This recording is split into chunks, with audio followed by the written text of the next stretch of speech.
주님과 함께하는 교회에서 보내드리는 이른 아침 햇살받기 프로그램입니다.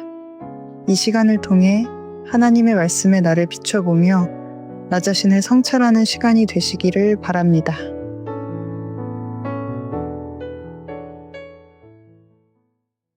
이른 아침 햇살받기 시간입니다. 오늘부터는 느헤미야서를 에스라에 이어서 살펴보려고 합니다. 살펴보기 전에 에스라와 느헤미야의 관계를 좀 나눠봐야 될 것 같습니다. 지금 두 사람은 모두 페르시아 제국시대 인물입니다. 포로에서 귀환한 공동체 회복에 핵심적 역할을 한 두 사람입니다.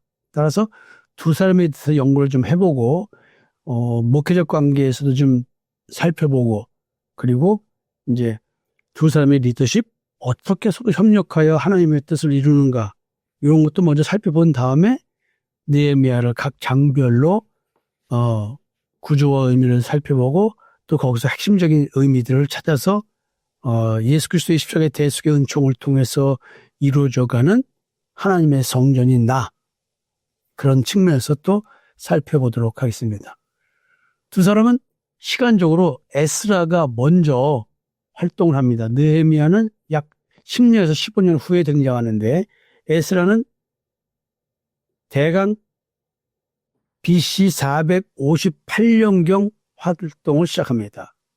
아닥사스 왕 때 예루살렘에 도착하죠. 그래서 율법 교육을 시행하고 종교 개혁을 수행합니다. 느헤미야는 그보다 이후에 BC 445년경에 아닥사스 왕의 술관원이었다가 총독으로 파견을 돼서 예루살렘 성벽을 재건하는 데 역할을 합니다.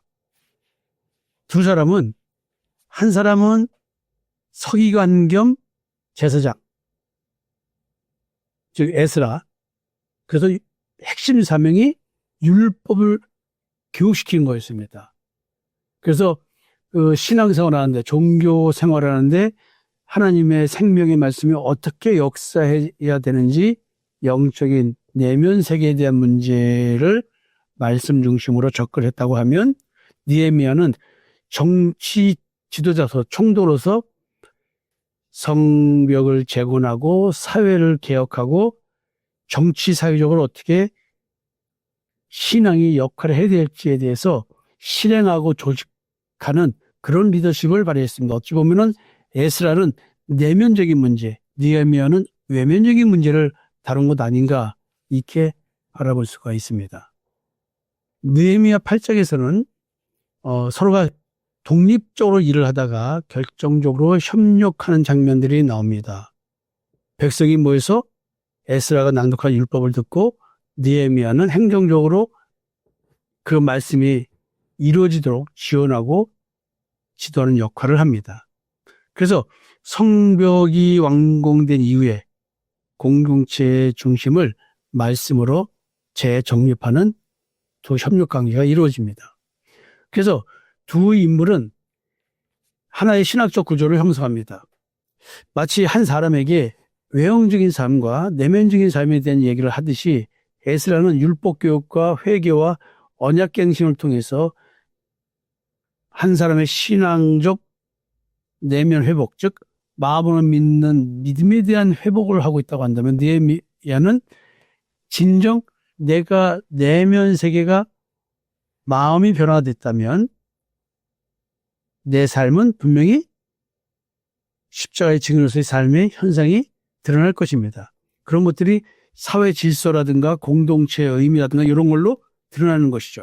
그래서 하나님의 공동체는 말씀과 질서가 함께 세워져 가는 것이다.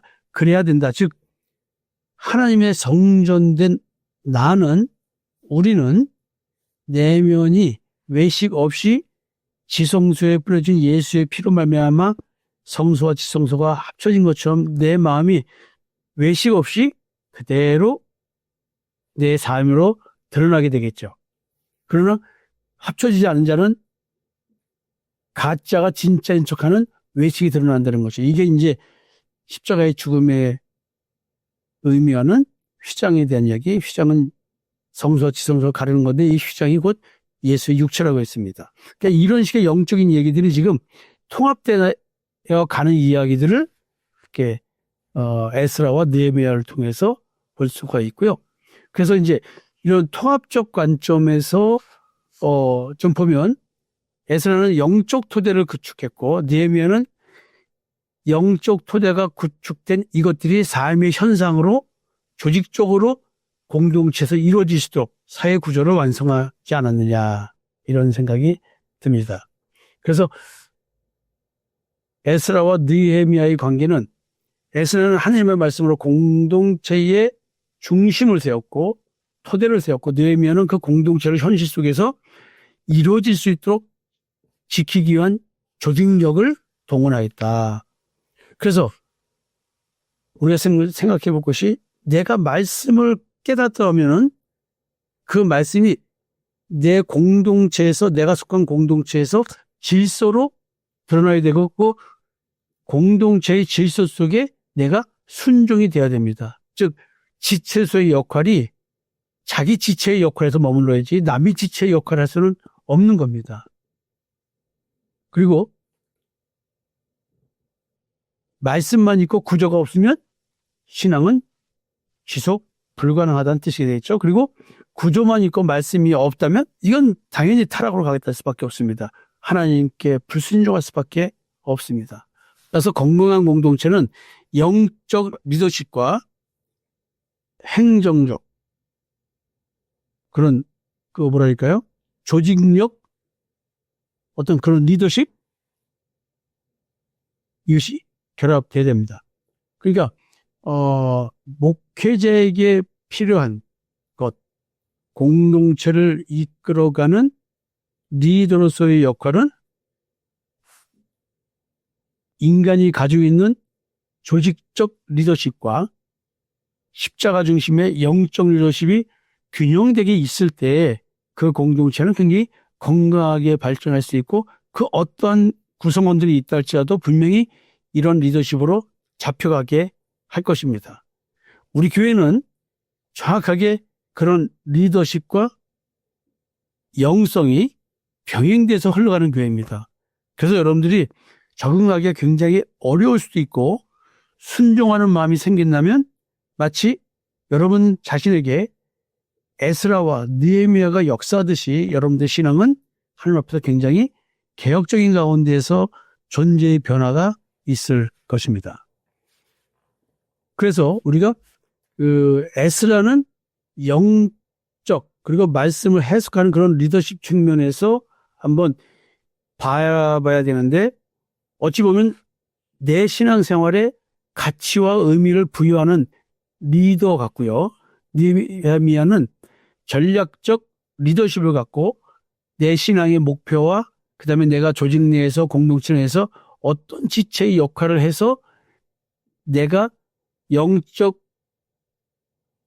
변화가 있는 자로서 내 삶의 현실에 그 새로운 피조물의 삶의 실체가 태도가 드러나는지 현실을 바꾸는 리더 즉 느헤미야는 내 삶의 현실을 바꾸는 리더십을 발휘하게 만들고 에스라는 내 삶의 가치를 부여하는 리더십을 만들어준다.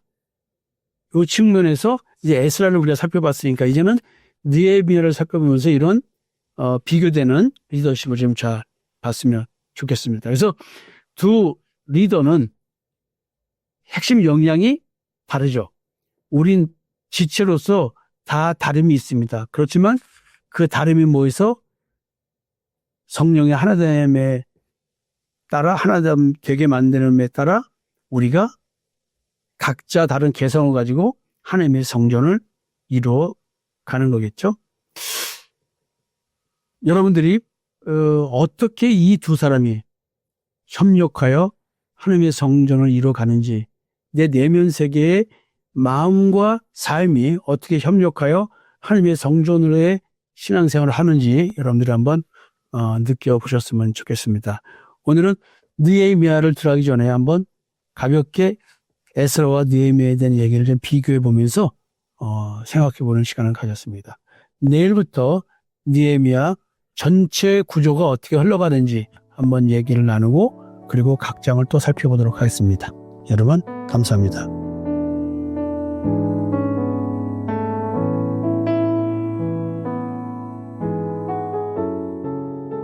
지금까지 이른 아침 햇살 받기 프로그램이었습니다. 오늘 하루도 믿음 안에서의 삶을 누리시는 여러분이 되시기를 기도합니다.